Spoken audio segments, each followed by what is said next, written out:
Thank you for coming. My name is Susan Knight. I work at the University of Wisconsin-Trout Lake Station, just up the road. And Science on Tap is an example of the Wisconsin idea, where the idea has been since 1905 that the boundaries of the state are the boundaries, messed that one up. The boundaries of the university are the boundaries of the state. Before we get going tonight, I had a special request from Jody downstairs, one of the waitresses. They are trying to organize to get a dog park here in Minocqua, which we do not have, many of you know. Carol, you know Carol, who hands out the microphone, has a clipboard with a pen. And if you guys are so inclined, you might sign up and put your name and address and email down if you are interested in encouraging the local officials to start a dog park here in Minocqua. Okay. Yeah, it's just going to pass. She's not going to carry it personally. Okay. So our events here are set up to be a discussion and not a lecture. And I would like to remind you about all the partners that we have for Science on Tap. We have the University of Wisconsin-Trout Lake Station that I'm part of. University of Wisconsin Kemp Natural Resources Station, another part of the university. We have the Lakeland Badger chapter of the Wisconsin Alumni Association, and we have the Minocqua Public Library, and of course we have our host, the Minocqua Brewing Company. So thank you to everyone who makes this event possible. As you know, there are 4 ways to watch. Thank you. You can watch right here, as many of you, as you all are that are here right now, every one of you. You can also watch over at the library, as we've said before, or you can watch at home. We do have live streaming without any ads on Ustream, so that's a pretty handy way if you guys are off in the Netherlands come January or something like that. And finally, we also archive all of our events, and so you can go to our Science on Tap website at any time after the event, maybe about a week later, and you can watch the whole thing later. So that is many ways to watch us here. Our next event is on January 6th, 2016, and we're calling it Tapping Curiosity, Citizen Science for All Ages, with Robert Bohannon and our own Sandy Wickman, who many of you know is from, who does, teaches people how to sample and how to test their lakes, who is here tonight, in fact. So, and one other announcement, remember that our last discussion for the Climate Change and Public Health MOOC that we've been talking about for the last couple times, our last discussion will be at the library on December 10th at 6 p.m. So you might want to attend that. Even if you haven't been to, we only had one other, so even if you didn't go to the others, feel free to come. It'll be over for quite a while, and we're just going to have a discussion about climate change and public health. It should be very interesting. Okay, tonight we are very pleased to have Dr. Patricia McConnell, Ph.D. She's a Certified Applied Animal Behaviorist who's been working and studying and writing about dogs for over 25 years. We were graduate students together. She is known worldwide as an expert on canine and feline behavior and dog training, and for her engaging and knowledgeable dog training books, DVDs, and seminars. Her first major book, The Other End of the Leash, which is right here, is available in 14 languages. Do I have that right? Her latest book, Love Has No Age Limit, encourages successful adoptions of homeless dogs from shelters and rescue groups, with many of the proceeds from the book going to shelters and rescue groups. For 14 years, she dispensed advice about behavioral problems and information about animal behavior research on Wisconsin Public Radio's Calling All Pets. I'm sure many of you remember that. It was heard in over 110 cities all around the country. Tricia is increasingly active in efforts to humanely and effectively use animals as assistants in therapy for patients with both physical and psychiatric challenges. Along with giving approximately 15 talks around the nation, Trish is also, well, I have to change this, recently retired Adjunct Professor of Zoology at the University of Wisconsin-Madison. She has been teaching the biology and philosophy of human-animal relationships for 25 years? Yes, so, sorry, too late now. Can't go back to school? Okay, here is your trivia question about Tricia.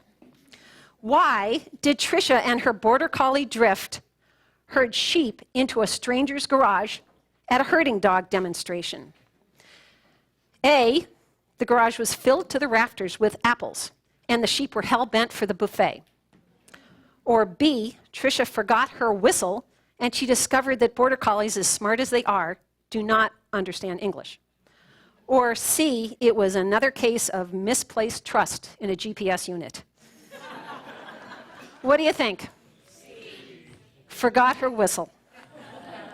Okay, I will be monitoring the Ustream if anybody is watching this live, and I will be watching for questions, and also questions from the library or any home viewers. And so with that, we will turn it over to Patricia McConnell. Thank you very much. Sure. Wow.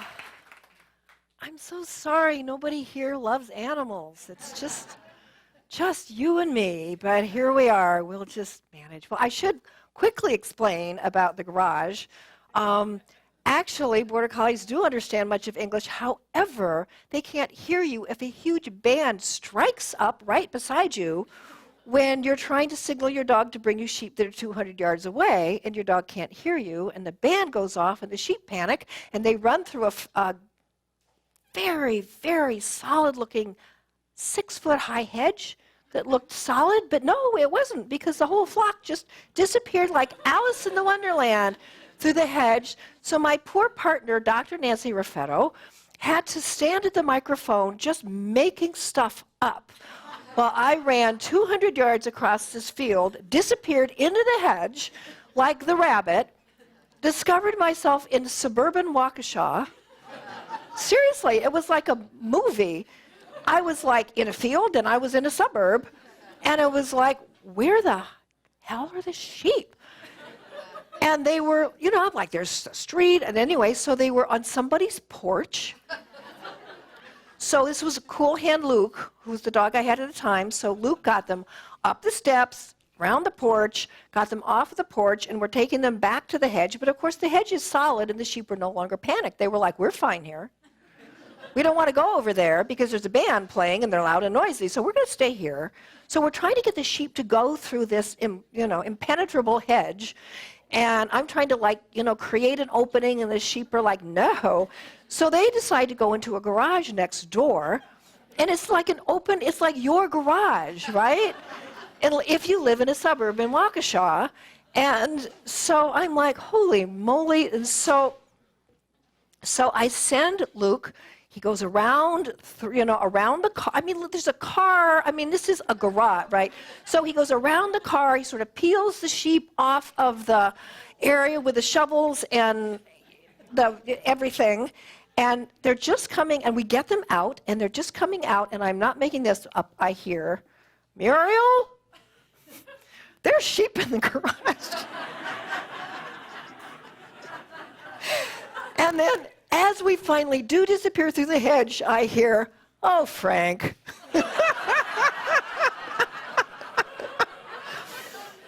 No idea what happened next.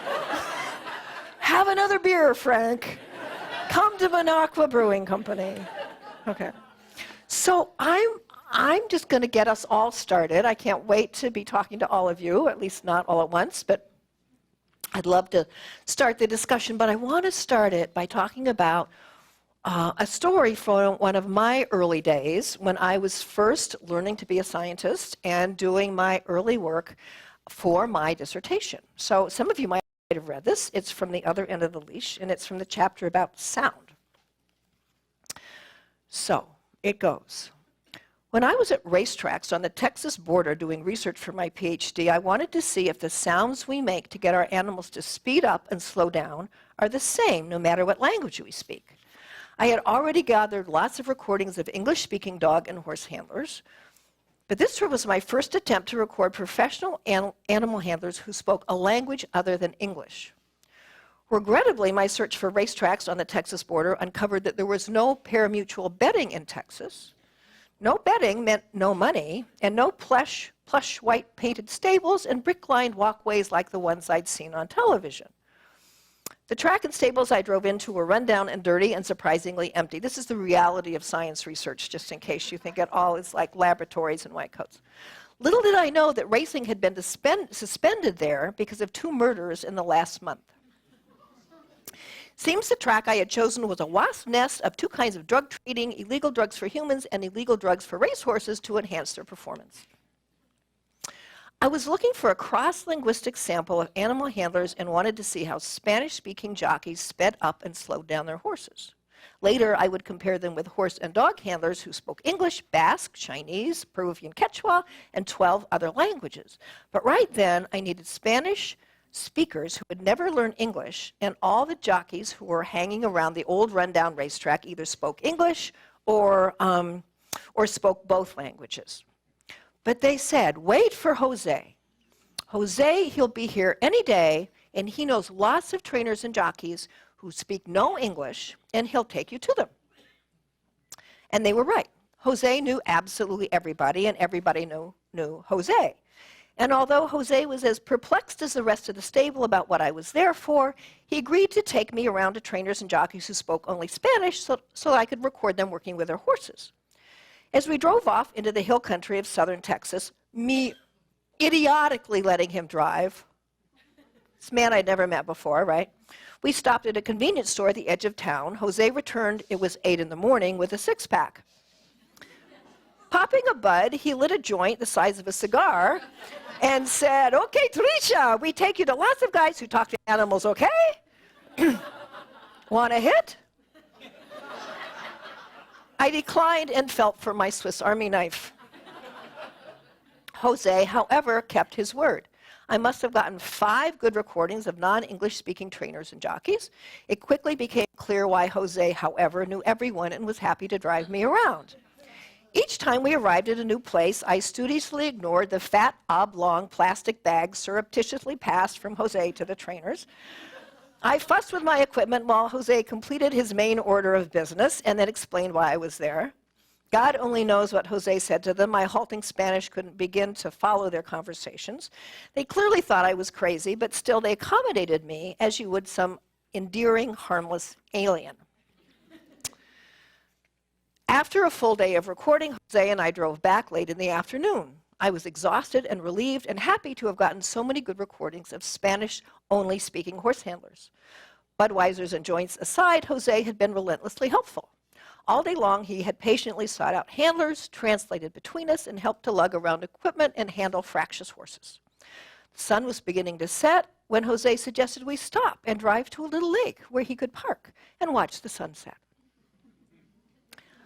I explained how I needed to get back to catalog and organize the recordings, flashing my wedding ring. The universal conversation between a young, healthy male mammal and an unreceptive female mammal ensued. Jose was doing his best to lure me to the lake, but he could see he was getting nowhere.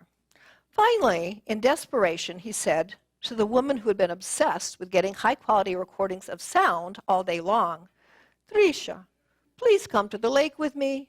I will make you such beautiful noises."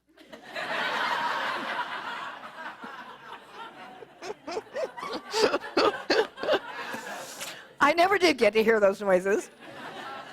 But that research led to my life. It led to looking at how we communicate with sentient animals who we have really strong relationships with, but who are aliens in a way, who are members of another species and who share a lot with us, but who are also just profoundly different. So in terms of the acoustics of the sound, what I was looking for in my dissertation was, do people use the same kind of sounds to speed animals up and to slow them down? And do they do it because they work inherently, or do they do it just because we learned to do it through sort of cultural transmission? You know, your mother taught you to do that. And so I had recorded whistles of sheepdog handlers who needed their dogs to speed up, to slow down, and to go clockwise or go counterclockwise. Those are sort of the 4 main basic signals that you give a working sheepdog. And 2 of them were, no matter who I recorded and what dog they were talking to, they were very similar. The speed-up whistles were all short, rapidly repeated notes. Walk up, get up, walk up. And the slow or stop whistles were all a single note, and often they were long and descending, like, whoa, easy. But then the go clockwise whistles or sounds that people made were all over the map. There was no consistency, and I was actually sitting on a little Arabian horse. How many people here ride? Many of you, right? So you all know what we have all learned to say, right, to speed a horse up.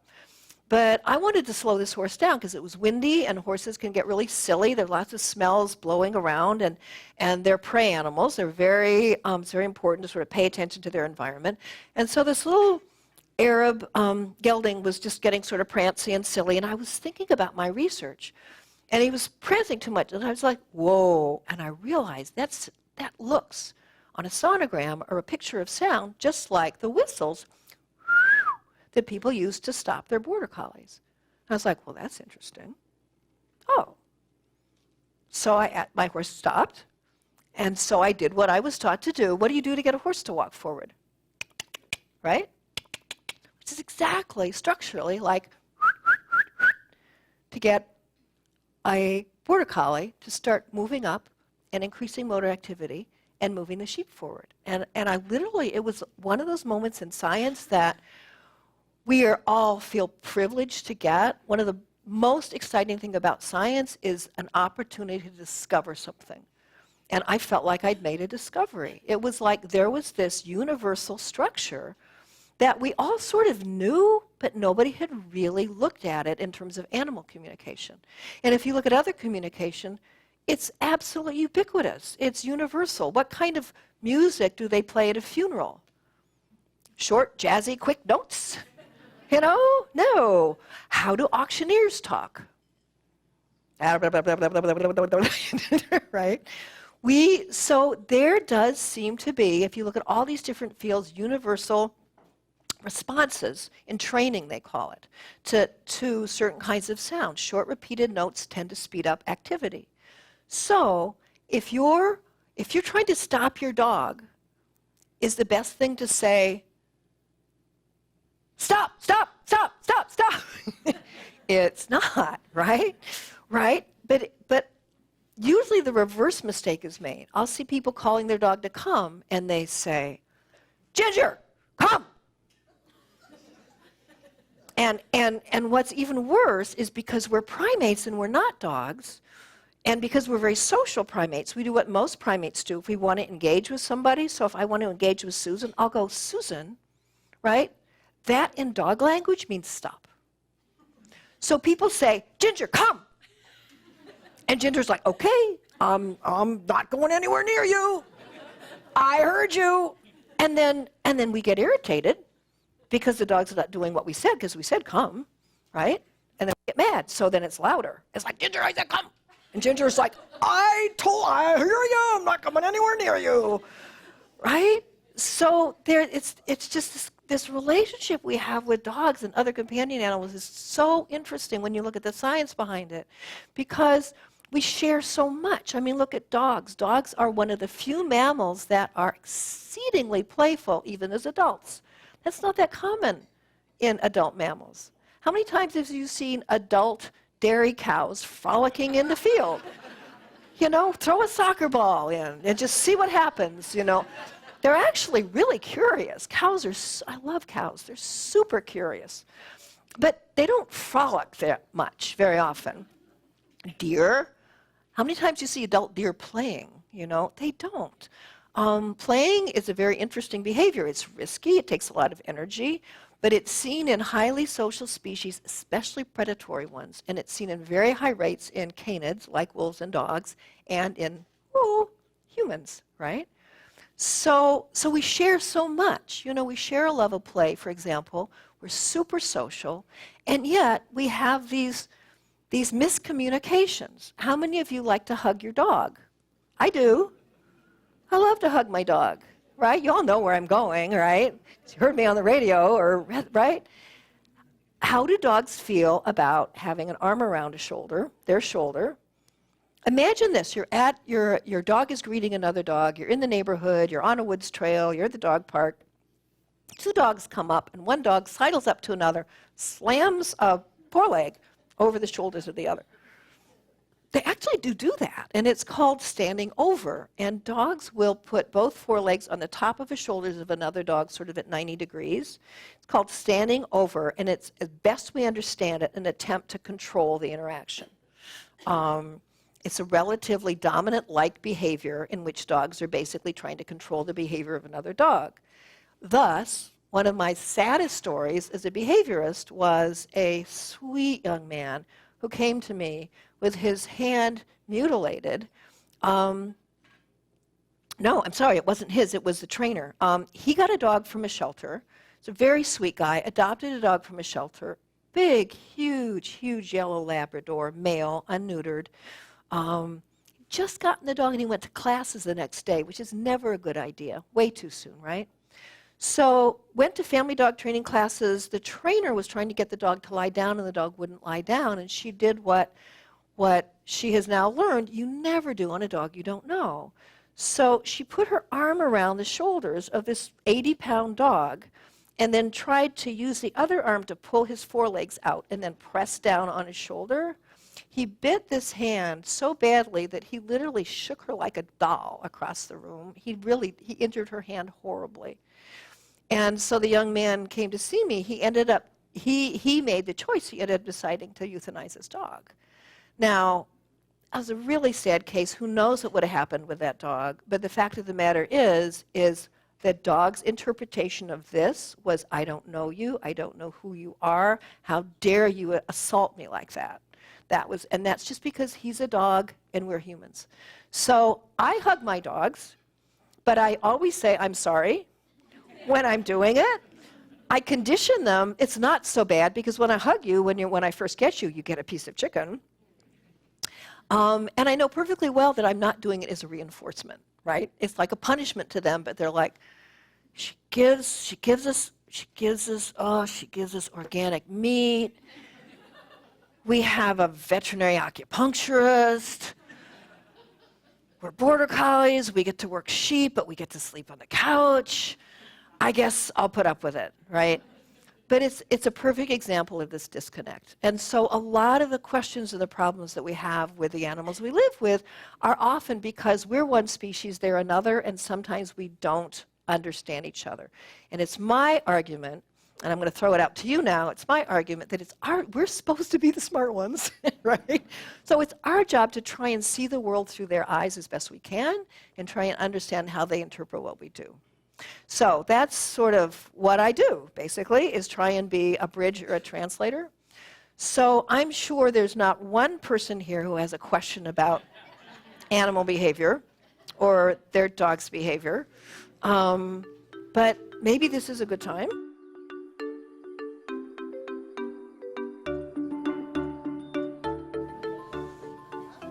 All right, there's a question right there. Am I on? Okay. I have two labs. Okay. They're both 6.5, and they're not litter mates, but they're about 3 weeks apart in age. Okay. Okay. In the morning, one of them goes out. I live in a very wooded area. Okay. Woods all around. Neighbors are generally not there except a few weekends a year. So the one lab goes out, and he sits there, and he barks, and he barks, and he barks. And there's nothing out there. He's barking into the woods. I don't see anything.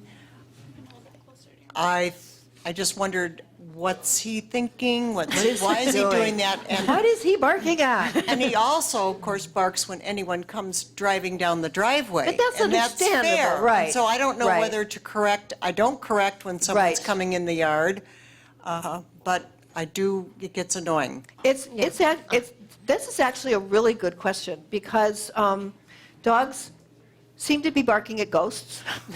How many people have a dog who barks at ghosts, right? Yep. And so sometimes there's no question.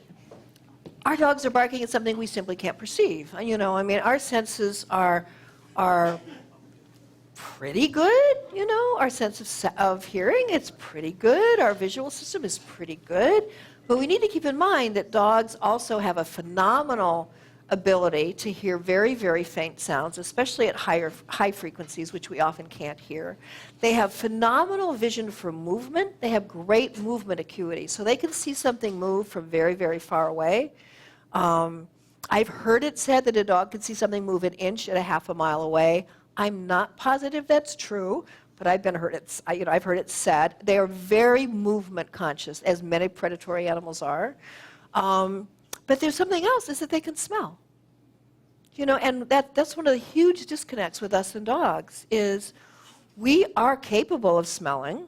But as my husband, Jim, who is back there, had this great question once. He said, do you think dogs think we can't smell at all because we're so bad at it? And I think that was actually a brilliant question. You know, people thought animals can't think for the longest time because they're not as good at it as we are, right? So it's possible your dog is barking at something he smells, but here's another hypothesis, and that's all it is. We had a Great Pyrenees guard dog. I've had 2 of them. I have sheep. Many of you know I live in the hills of southern Wisconsin. Jim and I have sheep. We have working border collies, but we live in coyote land. So we've had working guard dogs there for many, many years. And Tulip, the Great Pyrenees guard dog, actually lived in the house. That's another story. If we have time, I'll tell you why she ended up in the house. So she actually lived in the house, but every time she heard coyotes, she would immediately start barking. But every time I let her outside, she would bark, just like your lab. And we actually called it the announcement bark. And I talked to other guard dog people, and they said, oh yeah, my dog, it's basically, here's the belief, and it's just a belief. It's basically, yo, I'm here. Just want you to know. And I don't know if that's what it is, but if you think of it that way, it might be a little less irritating. Another thing about barking, and I'm a border collie, I'm very sound sensitive, so I don't like lots and lots of barking. I have 3 dogs, they bark. They bark more than I wish they would, but one of the things that actually helps them bark less is to acknowledge it. So when my dogs are inside the house and they're barking, I will go to them, I will go to the window, and I will look out the window and I say, well, thank you, and I've actually started teaching them. I'll go like false alarm, nothing there, you're good, we're good, okay, let's go. And they're not perfect, but they're better. So you might say something to your dog, you know, which is like, thanks, we all know you're here now. You've scared every squirrel within, you know, no red squirrels on my roof for a while, right? The ones outside barking into the woods, just let them bark or try to call them in? Or How long does the barking go on? Oh, that's a long time. I would teach him, I actually often teach enough, which is not easy to do, but you teach a concept, that's enough, thank you. So I will go to the barking dog and say, thank you, I got it, there's air over there. Good to know, thank you. And you know what, now that's enough. And you see how my voice changed? That's enough, right? That's enough. And then to train it, you can't just say it, it's not enough. It's not enough. You take your piece of cooked chicken, seriously, out of your pocket, you put it right on your dog's nose, so they're like, what? And you lure his head around, and you walk back into the, and you lure it around just so he's 180 degrees away, and he's looking at you like, what happened? You give him a piece of chicken, you walk back into the house with him like, you give him another piece of chicken. And eventually, if you do that consistently, especially when he's not crazed with sort of high arousal, you can get a dog, you go like, thank you, now that's enough. And he should turn and come back to you. All right? Question over here? Yes. This is a similar kind of situation, may even have the same answer. Dog is 98% a great dog, wonderful companion. Under certain circumstances, he turns evil, and that is when he's in a car and sees another dog in an adjacent car, or walking down the street, or in our situation, if a boat goes by that's motorized, same behavior, just goes crazy. He's on boat duty. The killer boat attack. do they, it's like, don't you wonder, like, what's going on? It's like, what is it about boats, honey? It's just a boat. Not a truck, but a boat. A couple of things. And if I can, I'm just going to generalize for a minute, because what is it about dogs in cars that changes them? It's so common. I've had so many clients who had dogs that you could walk right up to. I have a video that's sort of famous now in dog training circles of a dog who you could walk right up to outside of a car. You put her, Mandy, you put her in the car and she's just like, you start walking, she just becomes like, killer bitch, basically. And I think dogs become defensively aggressive in cars. They're trapped. And there's this tiny little trap space, and they know they're trapped, and so they have this extra defensive aggression, basically. It's so common for dogs to be much more polite the more freedom they have to move. Dogs who are afraid of other dogs, it's really common. They're in a big open space, they're fine. They're on a leash, they're not so good. They're in a car, they're worse. So you can try this kind of technique. It's harder in a car. You need two people. One is driving, one is right beside the dog. So you do the same thing. You just need to set it up and try and avoid the dog being in the car when you can't do that, because every time they practice the old habit, it's like having another cigarette when you're trying to stop smoking. Remember, habits are, one of the ways of looking at a habit is a neurological pathway through the cells in your brain. And every time there's an electrical pathway between a certain set of neurons, it gets easier and easier for energy to flow through there. So you want to block, it's like damming up a ditch. You want to block that ditch and create a new pathway. So if you're going to work on it the way we talked about with her Labrador, then you want to prevent having the dog be in the car when you're not doing the training. But there's another solution. There's I can't think of the name of it. Hopefully it will come to my Swiss cheese brain. But there's actually like a hood-like thing.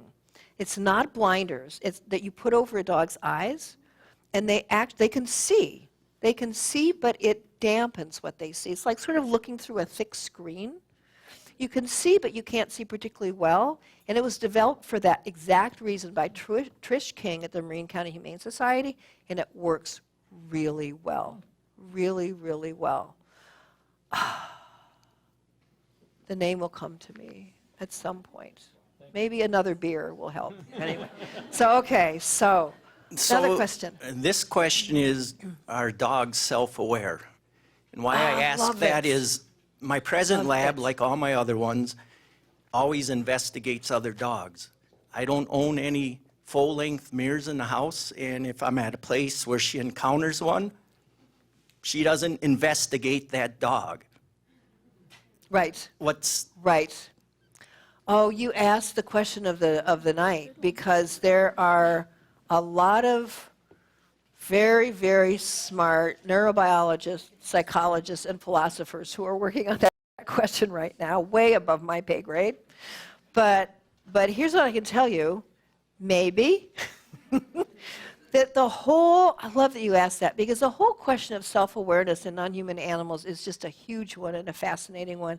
And there's a long history of belief that no non-human animal was self-aware, that it was a unique trait to humans, only humans were self-aware. And then there was some research done in the 70s by a psychologist who thought, it seems bizarre with this evolutionary continuum that we have as primates, and this long evolutionary history of, there were so many species of hominids. I don't know if you follow this, but every week or every month there's another fossil found of a hominid that went extinct, basically, that was a missing link, basically. So this really brilliant psychologist had some captive chimpanzees. And first he put mirrors in their cage and let them get used to them. Then he anesthetized the chimpanzees so they wouldn't know that he had painted a little red dot on their forehead. Have you heard about that? Yeah? So for those of you who haven't, so then when they woke up, they didn't know they had a red dot on their forehead. But they went in front of the mirror and they went like that. So the interpretation of that by the scientists was that's proof that chimpanzees have self-awareness. That was followed up by several researchers, and they found that gorillas did the same thing. Orangutans did not. Strange. Monkeys did not. So that was sort of lived in Never Never Land. But then recently, in the last 15 years, researchers have put marks on dolphins and marks on elephants of areas of their body they could never see unless they had a mirror. And what they found was both the elephants and the dolphins would go crazy. They'd like felt somebody putting something on them, and then they'd go right to the mirror and they'd be like, what is on my butt? The elephants are, and one of them is like, they did it in their mouth, they're like, primates, by the way, love to look in their mouths. They love it. They're like, fascinated. So that's one piece of evidence. There's, it's such a big topic. You know, there's some other evidence related to cognition and what's called theory of mind. And theory of mind just means that if you have theory of mind, you know that I have a mind like you do, basically. And humans don't have it until they're 3 or 4. I actually remember literally getting it. It's one of my earliest memories. I was a late bloomer, apparently. I think I was about 5. But I was sitting in the car. My mother was driving, and I was sitting in the car. I swear this is one of the strongest memories I've ever had. I'm sitting in the car, and I look out at somebody walking down the sidewalk outside of the car, and literally, like, I had this massive aha. It was like the clouds parted, and I was literally physically overwhelmed. She has there is as much going on in her head as there is going on in mine. And I almost collapsed because I thought that couldn't be true of every single person I see. It was like, it was really overwhelming. So it takes us a long time to develop it. So the question is, do other animals have it? And there are a lot of people doing research on it. And some of is this interesting? Are we okay? Is this good? Are you all right? Okay, good. So, because I could go crazy about stuff like this. So some of the research involves mostly mammals and birds. And they'll do things like set up 2 individuals. Let's see, what's a really easy example? Okay, so say there's 2 primates, for example, of a monkey species, not an ape like a chimp. There's 2 monkey species, or 2 birds, and one is dominant over the other. So if you, which the only definition of dominance is that if you put a pork chop in between 2 dogs, the dog who gets the pork chop consistently, he's the dominant dog. That's all it means. It has nothing to do with what is usually used in dog training. It's a useless concept. But so if you have 2 blue jays, for example, and one always gets the food. If you give food and show another blue jay where it's hidden, will he then go get it when the other blue jay is there too? So in other words, imagine you're in this situation. So you don't have enough power to get the chocolate. Somebody told you where the chocolate is. And then there's somebody else who's bigger and stronger than you and likes chocolate more, right? And you know they're going to get the chocolate. So if you know where the chocolate is hidden, when that other individual is in the room, would you go get the chocolate? No. So if that other individual is not in the room, get the chocolate right away. If that individual is in the room, you look over here, you look over there, you look everywhere but where the chocolate is until that individual turns his back, and then you grab it. So there are all kinds of examples of animals seeming to understand, in some context anyway, that other animal might have some kind of, that at least has a subjective experience that sort of understands what happened and what's going on. But it's very much ongoing research. So are dogs self-aware? I think probably, but the research is not in, basically. And the whole mirror thing, by the way, back to that, it's really confusing because mirrors are 2-dimensional objects, right? and they have no scent attached to them. And and it's true that most adult dogs completely ignore them, but not at first. But they often don't ignore. I've seen lots of dogs go off at reflections in a window. So they'll learn to ignore the mirror, but then they'll go off at their reflection in a window. So I think part of it is learning. I thought that was something important, but it turns out not to be, because it doesn't smell like it, doesn't look like it, doesn't act like it. So anyway, yes, next. Okay, I have a pug who is about, 8, 9 years old, and I have a Boston Terrier. Okay. Who's about 3. Sully and Gully. And so at night it sounds like, It's so soothing and sweet. you're so sweet. Sully is the Boston and sweet. Gully is the pug. And they have me very well trained. They've done very well. Good for them. But Sully loves to sit on Gully's head. I mean, literally straddle him, legs, arms, everything. And Gully is stupid enough to allow it to happen. But why is he doing this? gonna Now, my ask me daughter why has a he's doing theory. it. But- Oh, well, tell us your theory. but the theory is when Sully was little, he had, help me, that cough thing. Oh, right. Kennel cough. Right, he had Okay, kennel cough. Okay, so he got Right. kennel cough. He was really little. He was like 12 weeks old, Okay. maybe.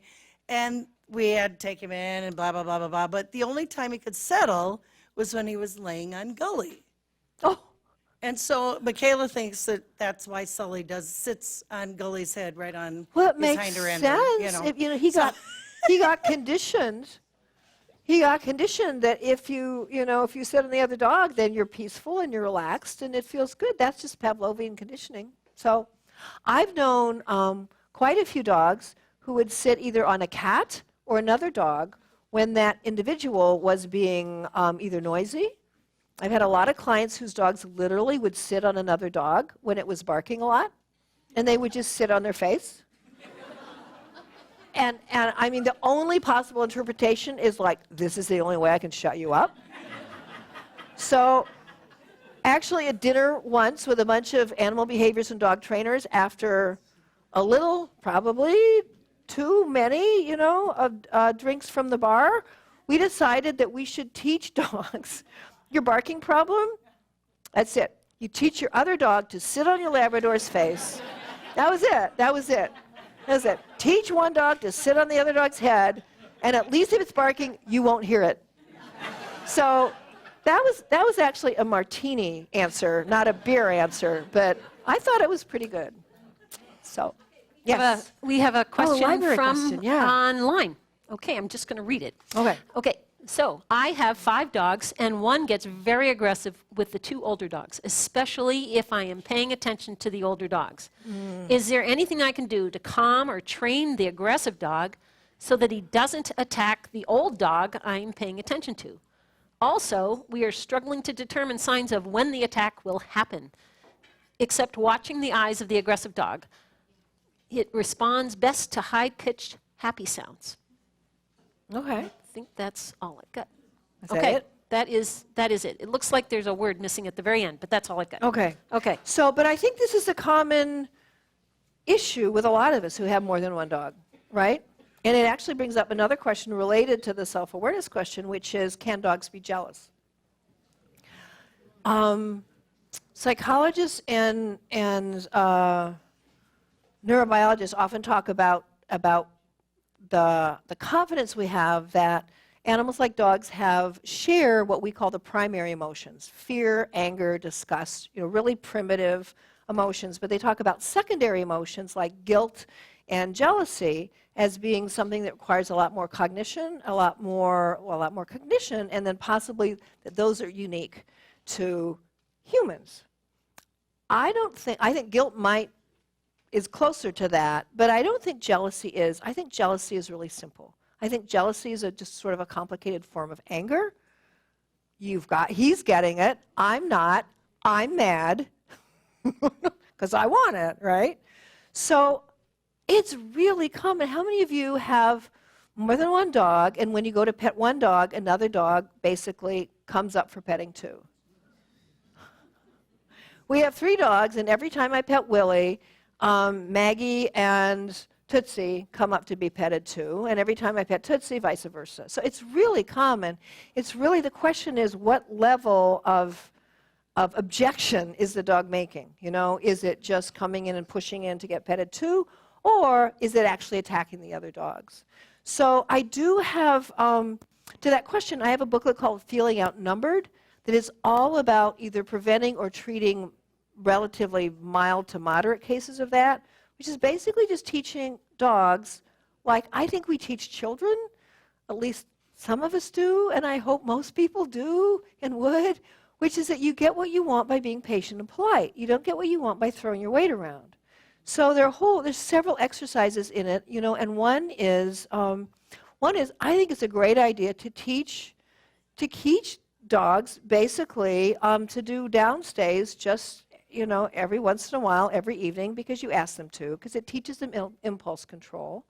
I also think a great idea is to specifically teach them, if another dog comes up to you, that it's great because they'll get something even better. So you set up a situation where, and you have to set it up, you know, you can't just sort of do it as part of life. But so you have, let's say we have Major and Queenie, all right? So Major is the one who objects and gets aggressive. So you sit Major down beside you, and you have really great treats in small, divisible units. So you've got pieces of cooked chicken or liver or something incredibly wonderful. My favorite is dried turkey hearts, which you can buy at pet stores around Madison. So you've got your dog on a sit. Maybe it's on a leash. Sit-stay would be better if you've got that. You've got a bunch of treats with you. And then somebody else starts approaching with the other dog. And so they can control how close that dog gets, because in this case, obviously, there's some there's some aggression going on. You don't want to start a dog fight. So the dog comes close enough just to get Major's attention, and then stops. And then Major gets a treat as that dog moves forward one step. So basically what Major learns is every step that Queenie makes forward, one at a time, step forward, I get chicken. Step forward, I get chicken. Step forward, I get chicken. Then you have Queenie back up, and Major is like, you don't get anything. Back up, nothing. Step forward, chicken. Step back, nothing. Step forward, chicken. Step forward, chicken. And after not very long, Major is like, come closer. Come to me. Because every time you approach me, I get a piece of chicken. Now, you have to do it very carefully. You can't just sort of blunder in. You have to do it very thoughtfully. You have to do it over a long series, so you never sort of push the envelope too far. So you'd maybe do 15, 25 training sessions where you never let Queenie get all the way up to Major until the very end. So that's the quick version of how you would deal with that problem. It's very often treatable, but because it sounds like there's some pretty serious aggression here, this would be a great time to bring in a dog training professional who knew how to use positive reinforcement and classical conditioning, who doesn't use just teach them who's dominant method, because that very often elicits aggression. So that might be a good time to bring somebody in to help you out. Yes? Can a dog's initial environment be imprinted on it? Yeah. I have a Huge. 10-year-old Airedale that I picked up in Colorado when he was about 4 months old. And we traveled the south for quite a while. Yeah. And now that we're back here in Wisconsin, in the winter, he goes like, let's go!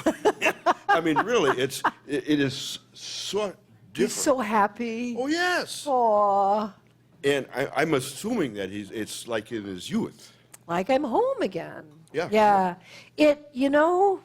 We don't know much about that, but I think it's very possible. There is some research that shows that dogs can remember people that they met when they were very young puppies. And then years later they come back and they greet that person like they're their long lost, best friend. Very different kind of greeting behavior than others. I don't see any reason to argue against that. Why wouldn't, especially in environments that are profoundly different. And, it might be not just that it's imprinted.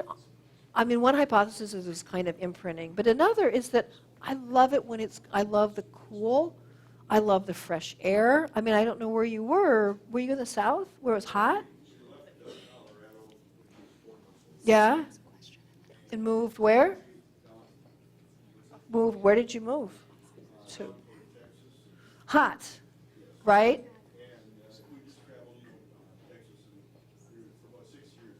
Okay. And you came back up. You've been so happy. I think a lot of dogs do better in cool weather than warm weather, but I don't see any reason to discount the possibility, if not probability, that a dog could be imprinted in a way that's not quite the right word scientifically, but we all know what you mean.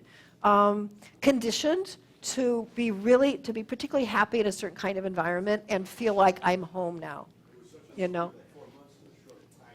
That's such a good point. You said 4 months is such a short time, but it's during a period of development that has more impact than any other time. So one of the cool things about early development in dogs is, they grow up so fast, right?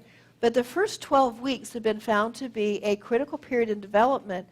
Tons of things are happening, and it's not neurologically and physiologically. So brain structures are changing, brain neural pathways are changing, and we know, for example, there's something called a fear period, where it's very common in mammals.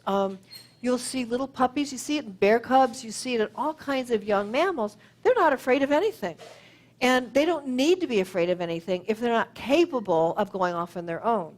And in puppies, you never see it develop until about somewhere between 5 and 8 weeks. And before that, they can't go anywhere. They can't see, they can't hear, they can't leave their mother. They don't need to learn to be afraid of anything. But there's a special point in their development where their brain is set to learn this is really dangerous. And if they have some kind of trauma during that period of time, it has a much bigger impact on them than it would later on in life. And the same is true of good experiences. So those, even though 4 months is a short period of time, they're the most important period of time. Yeah. Oh, no mic. No mic. No, you have to have a mic. There's a mic law. Meantime, okay? All right. So we have a question from online. Okay. So There's a mic law. Do dogs recognize their parents or siblings when they're reunited later in life? Meaning their own parents and That's siblings. a great question. The answer is maybe. Probably. Again, there's some research that suggests that they do. I have to say, I've seen dogs react as if just break your heart, fall. I mean, these dogs just are over the moon happy when they see a dog who was a friend of theirs that they haven't seen in 5 years. Dogs, it brings up a really important sort of side path. Dogs form friendships like we do. And one of the difficulties we have with keeping multiple dog households is that it's like putting a couple of people together and assuming they're going to get along great. And they don't always. They have different personalities. I had Cool Hand Luke. I got Cool Hand Luke's daughter when she was a year old, and she literally fell in love. And this is her father, not her mother. She hadn't met him. The sperm and egg had met, and that was it. And she literally fell in love with him in 24 hours. I mean, and there's no other reason. I know it's a very unscientific term. I will stand by it. There's no other way to explain it, to describe it. She literally fell in love with him. She worshiped the ground he walked on. She licked his face. She lay beside him. She waited for him if he was gone, and he adored her. I mean, they really, literally just almost fell in love. And I've had other dogs who lived in the same house. Because of the way I managed them, everything was fine. There were never any fights. They did not like each other. And when Misty died, literally, you could almost hear the house go like, right? Have you guys had a dog like that? It's like, I love you, but like, wow, who knew? So where was I? About siblings. So there's a lot of anecdotal evidence that yes, they can. On the other hand, on occasion, I've seen a puppy come back at 6 years and meet his mother. Nothing. Maybe he didn't like his mother. Maybe he knew perfectly well that that was his mother, or at least recognized that that was familiar. But you get like, yeah, hi. So it's hard to know. So you had a follow-up on that question about the dog with the mirror. Yeah. This same Airedale I was talking before. The clown of the dog world, by the way, right? At 4 months when we got him, he had been kind of abused. I mean, he was just a basket case. Aww. But when we traveled in the fifth wheel, and it was just my wife and I, and she picked him out. They kind of had that They had a thing. yes. They had a thing. They eyed one another. Yeah. But guess what? The mirror in that bedroom is on my side. Yeah? And guess where Samson laid? Right next to the mirror. Is that right? And I think, because he's my dog now, Yeah. that is because of the mirror. Because And he what- felt. It just seemed There was to be- another dog there, you think? No, there was, the mirror That dog. he thought there was another dog there. I'm Yes. lying next to another dog in the mirror. Oh. Yeah, and that gave him a level of comfort. That's possible. It is. It's possible. I actually had a question at the break that I just wanted to address because it was so interesting. It was actually one of your colleagues was listening to Wisconsin Public Radio, and there was a woman on who had some kind of neurological disease, and she had an assistance dog who alerted her right before she was about to have an episode. And there is all kinds of really great stuff going on with expanding the range of assistance dog. It's a fascinating world right now because so many people used to have working dogs. They had farm dogs. A lot of us still do, but many, many people obviously live in suburbs. They may live in the woods, but they don't necessarily have a dog who pulls a sled or works sheep or something. But there are all these. But as some of those jobs lessen, we're finding other jobs for dogs that sort of broaden the way that dogs are helping us. And so one of those ways is these amazing assistance dogs, from dogs who sense when somebody's about to have a seizure and will basically alert them, to dogs who sense like this neurological disease and will actually alert them, you're about to have an episode, you need to sit down right away. There are some diabetic alert dogs who actually can tell by scent when their physiology is changing. And none of this is not like crazy, woo-woo stuff. It's all based on really good basic science in biology and physiology. Old-time physicians used to use smell all the time to diagnose lots of diseases. It was very, very common for physicians to use their noses to diagnose disease. And so the fact that, of course dogs can do it, for heaven's sakes, whose scent ability is 200,000 to 10 million times better than ours. Nobody knows, by the way. Everybody makes numbers up, but nobody knows. They're way better, but that's all we know. And so, I was just at the prison in Oxford. There's a guide dog program there where prisoners raise puppies in the first year of life to get them started as guide dogs for the blind. There are dogs, as many of you know, who are working with people who have PTSD. I met a man in Europe, just a heartbreaking story of an American serviceman who went through hell and not back for years. I won't tell you the horrible things that happened to this man because it'll sort of depress all of us, but horrific things happened to this man. And he came back basically completely dysfunctional, did not leave his home for 2 years. His wife finally said, I love you, but I cannot live like this. I'm going back to Germany, where she was from. He followed her to Germany, ended up getting linked up with a group of people who found one dog. They spent 1.5 years with this man, and I met him at a conference. This is a man who could not leave his house. And the first time he did, he collapsed in a fetal position and had to be moved catatonically in a fetal position. I met him at a conference of 1,000 people speaking in front of a couple hundred people. And his dog, I think it was Molly actually, somebody was talking about Molly, I think it's Molly, black Labrador, there were a number of things she did, but she could sense when he started to panic, and she would nose punch him and then make him lock eyes with her. And I saw it happen. She would nudge him, and they would look at each other, and he said just looking at her would like center him again. And he'd take a breath, and he'd be okay. This took 1.5 years to develop. It wasn't easy. But the other thing that she did is he had extreme PTSD. His amygdala, the part of his brain that's this sort of alert, danger, auga, dive the submarine part, was on like constant over alert all the time. He couldn't turn it off. And what Molly did is he knew Molly's senses were better than his. He knew she could hear, she could smell, and she could see. And so he couldn't go outside because he was sure that he was going to be attacked, this man. But with Molly, he felt like Molly will know before I do when somebody's coming close to me. And Molly wouldn't let anybody get too close to him. So even at this conference, there were 2 times I saw people walk a little too fast towards him, and Molly stood up alerted and just went. And one person stopped and the other didn't, and it wasn't aggressive, scary barking. It would not be appropriate for an assistance dog, but she just started barking. And Richard was able to look and ask the person to stop, and then everything went well. So the things that dogs are doing for us right now, medically and psychologically, it's really amazing.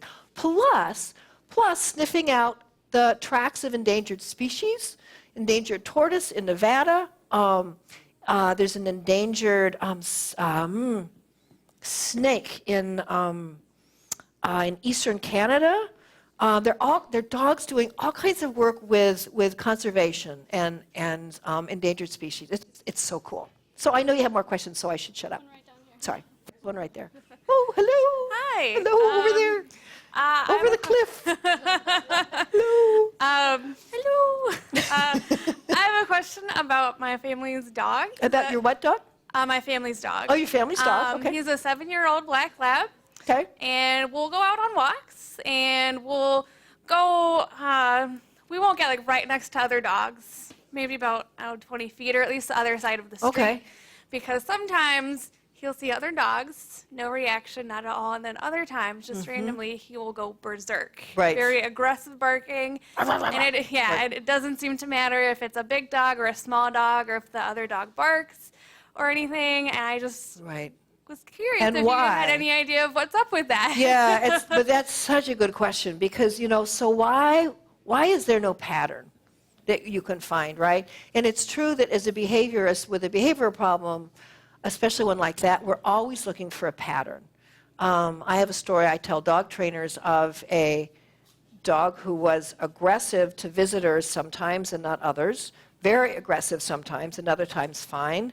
And usually dogs are more aggressive to men than women. It's not because they have been abused by a man, by the way. It's because men are inherently more threatening, just because of the way they move. There's great research behind this. Men just move a little bit more assertively. They also have bigger jaws. They also have facial hair. They also tend to wear big hats. And anyway, so it had nothing to do with any of the usual predictive factors, right? We couldn't figure it out. So we were working together. We were trying to figure out what's going on. We were working really hard on conditioning this dog. And then the dog would get aggressive to another visitor. There was never a bite because we prevented it, but it was crazy making.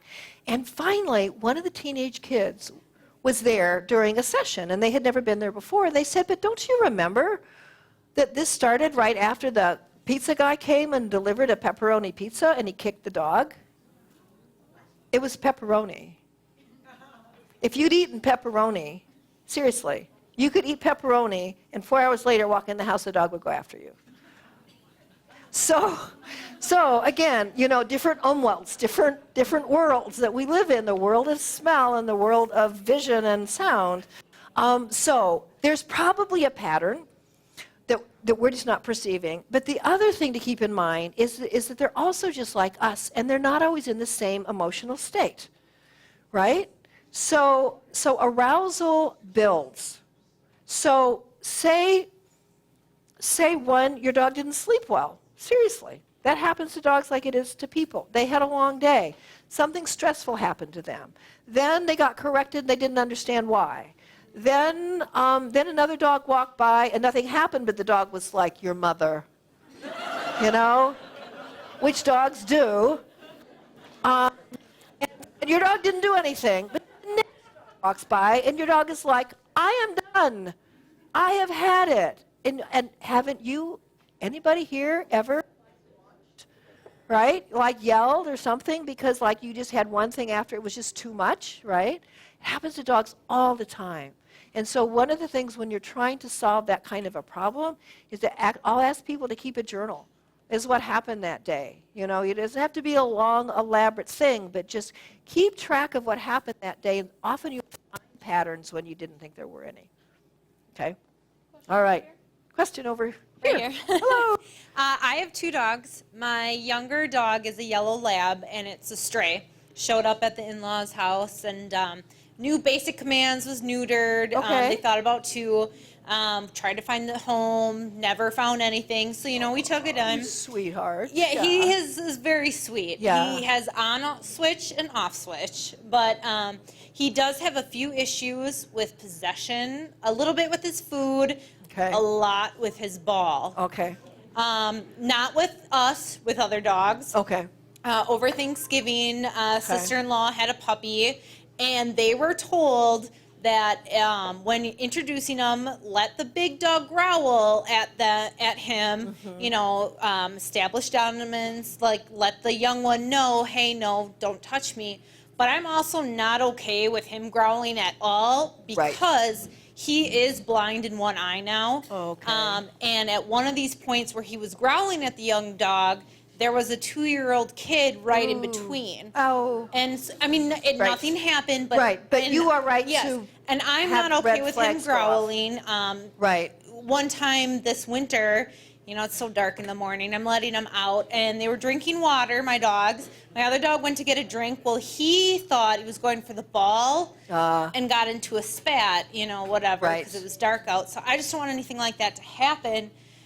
So I wanted to stop that growling possession Right. with the other dogs, Right. but then, the family kept yelling at me, no, you're not supposed to yell at the big dog. Right. And I'm like, yes, but you're not supposed to coddle the other dog and be like, it's okay, So something real. It's a great question because it brings up some universal issues, which is one, people are really hard to train. So every dog trainer and behaviorist will tell you that after a session, they go home exhausted, not because of the dog, but because of the people. And it's not because we're bad. It's because we're the opposite. Our brilliance, our cognition, one of the correlates of that is that we have an ability to be exceedingly variable in our behavior. If you think about it, what is smart? Smart is being able to vary your behavior under different circumstances, different contexts, right? That's part of what intelligence is. But that also means that we're inconsistent. And it also means that one person believes one thing, another person believes another thing. So you bring up all kinds of interesting issues. One is, it's difficult for all of us, I think, when we have other people tell us, it's like they're worse than children, I think, sometimes. It's like everybody knows how to raise a dog, right? Everybody knows, well, my neighbor said that. So one thing to say in circumstances like that is first of all, when influencing the behavior of people, you always want to acknowledge them. So one way to handle this in the future is to say, I so appreciate you want that you want your puppy to learn to be respectful of others. And that's a great thing. At the same time, I have another issue. I have a dog who growls inappropriately over some issues and is basically being a rude jerk. And I love him. As you know how much I love him, but I don't want him to be a jerk. And so I'm concerned about letting him growl, at the puppy. Now, there are times it really is appropriate for dogs to growl at puppies. So if the puppy was dancing on his head and he growled, I would be like, let him growl. I would, especially if it's just growling. you know, maybe even a tiny little snap. But if he's growling over a ball, that's very different. That's like, it's mine and you can't have it. So that's a perfect case, and it's hard to explain in the little bit of time that I have, because I'll just bore everybody else to death. But basically, it's sort of like that teaching a dog not to be jealous of another dog. It's the same idea. So he has a ball, another dog is approaching, and what he's going to learn is you get another ball. You get 3 balls. You're going to love it if another dog comes close to you, because rather than punishing you, and the problem with punishing in that context, which is what a lot of us want to do, so your dog growls and you go like, cut that out, stop that. Well, the problem is you didn't change the motivation. What they learned was, all right, I won't growl in that circumstance, which means you just took the warning system away. So I won't growl, I'll just bite. I'll just go right to the bite. And so you can get into a lot of trouble by just saying, don't you growl, don't ever do that. But if you change the internal motivation from, don't get anywhere near my ball because I'll lose it, to, I love it when you come to my ball because then I get something I like even better. I get a different ball, a better ball, or pieces of chicken or something. So it's not easy to do, I won't pretend. You have to set it up really thoughtfully. You have to set it up so it's safe. It's best to have a trainer behavior come help you do it. But it's very, very doable. I had one of my Great Pyrenees, big, huge dogs, 120 pounds, guard dog. I mean, these are serious dogs, right? These are very serious dogs. And she started getting aggressive to my Border Collies around her food. And like I said, I want dogs to learn to be patient and polite. That's what we want at our house. We want dogs to be patient and polite. They can be a dog version of that, but they still should be patient and polite. That's how you get what you want, not by being rude and aggressive and throwing your weight around. So the Border Collies were easy because they're so easy to handle. So I'd set out food. So here's some food, and a Tulip would be here, and she'd be eating her food, and then I would have a Border Collie maybe 15 feet that way, and I'm 20 feet that way. So the dog was on a downstay, and I would call them to move past Tulip, maybe 15 feet away from her, not too close, right? As the dog was coming towards Tulip, I would throw Tulip chicken. As the dog was passing Tulip and basically going away from Tulip towards me, I would stop. So then slowly we got closer and closer, so the Border Collie could walk right by Tulip, and Tulip was like, come close, I get chicken. I like it, I'm eating kibble. I get chicken when you come closer. So the idea is to change their motivation.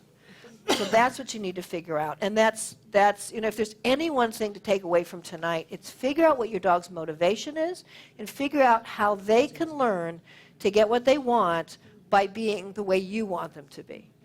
Does that make sense? Okay. Another one, yes. We have a German Shepherd, about 6 years old. Okay. And real interesting, when either one of us walks in the house, the first thing she'll do is she'll grab an item that's very specific to either one of us. Oh, interesting. So if I come in, it's something that's mine. She'll go find something of mine. Or when she comes in, it'll be something of hers. No It's very kidding. specific. I love it. Now here's where the twist comes in now. That's so cool. So we have friends that'll watch the dog when we're gone, and they'll notice that when she's over there, once in a while she might pick up an item and bring it to them. There it's very nonspecific. At their house. At their house. But when they come to our house, she goes and brings very specific items to those people. And are they specific in what way? It might be something that, Well, it's her pillow. okay, primarily there's, I guess, a pillow. She'll bring a pillow to her, Okay. her own specific pillow. It's like the guest pillow. She brings it to everybody. Right. It's the guest pillow. It's a guess, almost like it's an That's offering. Fascinating. Everybody who comes. But that's our really interpretation could be cool. very different than what you know. So we wondered. So we want to know what you what think she's- here. We wonder what she's saying. I want to know what you think first. You first. Wait a minute. My first thought it was an Okay. attention thing, but that's not what it is, I don't think. So, because I think it's very specific to our household. and she's identifying something, well, obviously, when either one of us walk in. But I'm really curious about to the people that watch her outside the home, but that also come to our house. And that behavior is very different, they say. Wow, what do you guys think? Seriously. It's a German Yes, Shepherd. what do you think? Okay, I have an idea, but I want to hear your ideas first. So, here, you need the mic. There's the mic rule. The mic rule. The law of the mic. It's a similar situation, but it's not the same. All right. I have a dog. We got him. He was a baby. He was very, very mouthy. All right, super mouthy. Always biting, grabbing us. And Typical so- puppy, right? Yes, kiss the mic. Kiss the mic. He was just a baby, yeah. And we would always hand him things to put in his mouth. Right. So whenever he was excited and wanting to bite at people, we would give him something. Right. And he would put it in his mouth. Yeah. And so now he's 6.5 years old, and every time he gets excited and sees somebody, he goes- grabs something. Get something. And it's his coping mechanism for Yeah. he's just a very mouthy dog. Yeah. But it's different because it's not specific items. Okay, So- but this is interesting data. Let's just park that data. Who has a hypothesis? Who has a hypothesis? I've got one, but I want to hear yours. Hi, it's great to see you. Well, hello. That's your hypothesis?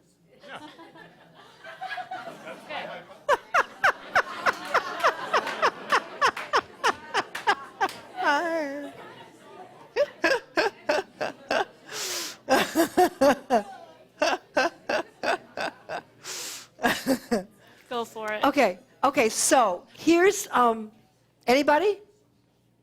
All right, so here's my wild guess. And it's just, that's all it is that, first of all, I should say something. How many of you had a shepherd? They're like, a good shepherd is literally, and I say this as a border collie owner, one of the world's smartest and best dogs. I regret to tell you that I think most shepherds no longer are in that category because they've been bred by the AKC to have this bizarre structure, and there are a lot of unstable shepherds out there. But again, a good one is honestly one of the best dogs there is. And they're super, super attached to their humans. I mean, they are just, right? They're just like us against, not against the world, but it's us. I mean, they're just like, you are my family, you are everything. So it's not a very specific hypothesis, but just sort of vaguely, I don't know your dog, I'd love to meet your dog. I just see your dog as basically saying, I'm so glad to see you, and I'm going to bring you something that smells like you, that's yours. I think it might be that simple. And then when you're gone and you have guests, it's like, it's the guest pillow, and that may be your dog's favorite thing or the easiest thing to bring or whatever. That whole golden retrievers do this all the time. One of our border collies does this all the time. He will greet you with a toy in his mouth. And it's like little kids. It's so cute. It's like, look, look, look, look. Here. And so it's like this. It's like, look, look, look, look what I got. Look. Oh, you can't have it. No, no, no. Oh, no, you can't have it. But isn't it? Oh, isn't it so cool? Right? So, and of course, Willie will give us the toy because we've trained him to. But he'd sort of rather not, but he will. But it's like,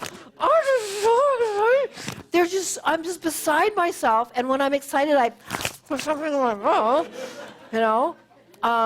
I love dogs who do that when they greet visitors because it keeps them from jumping up and doing all kinds of other things. I'm fascinated. I have never heard of a dog who got a different object for different people. I'm fascinated by that. What's the dog's? Send an email to Susan. Send an email to Science. Can they do that? And with a picture of your dog, okay? That would be really fun. Okay. All right. How are we doing? Are we good? I'm fine. I don't want to. Okay. Two more questions. What do you attribute the ability of a dog that has been displaced tens of miles, maybe 100 miles away, to find its way back home? Scent. So how can a dog find its way back home? I don't know. obviously. Nobody knows. I mean, we're not, we're just learning how homing pigeons migrate. How do all these species of animals migrate over like 10,000 miles? Some of these birds, I mean, their trips are amazing, and some of them have never been on it before, for heaven's sakes. Sometimes it has to be learned, like whooping cranes. Other times it's just innate. And we're starting to learn more and more that scent plays a role. Magnetism plays a huge role. Is that relevant to dogs? I don't know. But, sound apparently plays a role. Do you know much about this? I just know a little bit. I mean, this is definitely not, my skill set, but I just know a little bit that they're discovering more and more that, for example, it's the sound of the wind hitting the Rocky Mountains is unique. It's absolutely unique. And apparently there are birds who listen for it. And so there are animals who navigate by the stars. There are animals who navigate by magnetism, by sound. With dogs, my guess is that it's got to be that scent has to play a huge role. How can they possibly go 1,000 miles? I can't imagine. It's just still beyond imagining. But you're right, it happens. They do it. So it's at the moment, it's basically one of the many, many mysteries. There's so many mysteries that remain to be solved about science. I mean, the more we know, the less we know, right? No. All right. Yes, thank you for being here. This has been great. Oh, thank you for coming. It's fun. I have a dog and cat question. Okay. Love it. It's about time we had a dog and cat question, I would Our say. son has 2 dogs. All right. And he met a lovely young woman who has a dog and a cat a year ago. And as their relationship has progressed, they've been wondering, they're concerned that one of our son's dogs is going to eat her cat. And so that is kind of an impediment to their relationship moving forward. Right. So I will just tell you that as a behaviorist, our nightmare client is the blended dog and cat family. It's like, oh no, I have 2 blended dog and cat family cases coming up. So here's the deal. One, it has to go very, very slowly, right? If they do blend, they start living together, it's absolutely critical, for obvious reasons, that the dog cannot get access to the cat. And that's harder for the cat than the dog, because cats can go through little tiny spaces, right? The cat, so one, safety absolutely first. So they have to live in a world in which those 2 animals cannot interact until they're absolutely sure it's safe. So the next step is to start teaching the dog that every time you look at the cat, if you turn around away from it, something really wonderful happens. So I'll even put it on cue. So what's the cat's name? Do you know? Oh, what's a good name for a cat? Felix? What was yours? Garfield. Garfield. So I would actually teach the dog, where's Garfield? And every time you looked at the cat, I would first take that great treat, whatever it is, but it better be really, really good, and there's nothing better than meat to most dogs, and put it right to that dog's nose, not a foot away, not 6 inches away, right to the nose, and lure that dog's head around, and then give it a treat when it's looking towards you. And then gradually, you do less and less of that. You wait for the dog to turn himself, and you jackpot it, which is 10 treats in a row. Not 10 treats in one hand, 10 treats in a row, one at a time. So the dog is like, right? Right? And that makes a huge difference. And we know that in human psychology. Somebody can give you like a lot of good stuff at once, but it's better psychologically. It's more reinforcing if you get that dosed out in 10, unless it's like $1 million, but if I gave you $100,000 every day for 10 days, it would actually have a bigger impact than if I gave you $1 million in one day. That, by the way, is not going to happen. So because I don't have $1 million to give you, but anyway, so that has to happen. So that dog learns that every time it looks at the cat, it turns around and looks at you. Now, that may or may not work. So it depends on the dog. If it's a husky, you know, what kind of dog? Lab? It's a lab husky. Well, let's hope there's a lot of lab. Let's hope there's a lot of lab in there. All right. It's a sociopathic dog. Okay, well, you know, I have a lot of clients who have basically 2 households. And, you know, and never the twain shall meet. But yeah, you do. I mean, I have indeed had many cases where a dog almost killed or did kill a cat. I mean, it happens, you know. I've also had cases where I had a lot of them where 2 cats didn't get along. And so, yeah, it's tough. One more. Okay, another One cat more. question. Another cat question, Well, yay! another dog and cat question. All right. We have a 19-year-old cat, Oh, wow. and we are going to be visiting my parents for about 2 weeks, and they have a lab. Okay. And I just found out that my brother is bringing their kitten with them when they come to visit. Okay. Do you have any advice for introducing an old, set-in-her-ways cat to a kitten and a lab Yes. for 2 weeks? Yes. You buy a plane ticket and get out of there. So you don't have to deal with it. This is 2 weeks? 2 weeks. Honestly, I would, it could take you 6 weeks to get the older cat comfortable. So honestly, there's nothing wrong with this. And one of the big differences behaviorists and professional trainers is we manage. We know what's trainable and we know what's not, and we know when it's you spending your time. So we'll often just manage it. So if it's just 2 weeks. 2 weeks is not that long. I would create a household where those animals never meet.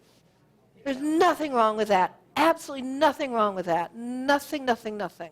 Don't feel bad about it for a microsecond.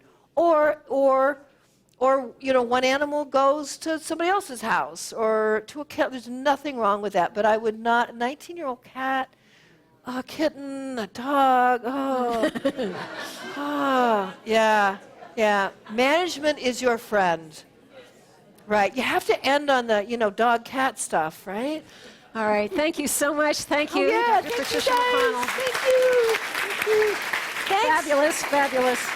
I just want to thank Susan and Science on Tap. I think this is the greatest program ever. I think Minocqua Brewing Company is the best place ever. And so thank you all, and thank you all for coming.